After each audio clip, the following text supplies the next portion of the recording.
First মেনুতে যাব, মেনুতে যে এসও লাইন, এই যে আমাদের এসও লাইন, হ্যাঁ এটা এসও লাইন, এসও লাইনে যাব।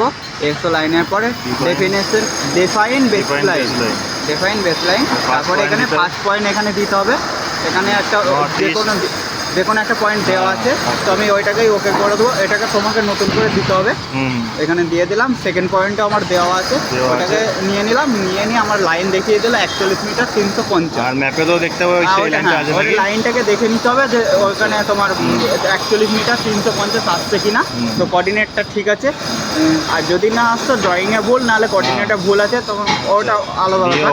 এবার ওকে করো, ওকে করে এবার পয়েন্ট মারবে কি লাইন মারবে সেটা তোমাকে দেখতে হবে। আমরা এখানে বিমটা শুধু লাইন মারছিলাম, লাইনের জন্য লাইনে গেলাম, লাইনে গিয়ে এখানে যে আপনার মেজার করতে হবে, যেখানে আপনার যে হেল্পার থাকবে হেল্পারকে বলবেন প্রিজম ধরতে বা এমনি দেখতে, এখানে মেজার করে ইয়েস করুন, ইয়েস করে 100 mm ওখানে মানে আমরা যে লাইনটা সিলেক্ট করেছি সেখান থেকে 100 mm অফসেটে চলে আসছে। আরও 200, আমরা 300তে মারবো, আরও 200 mm এদিকে আসবে। 5:35 হলে তোমরা চলে আসছো।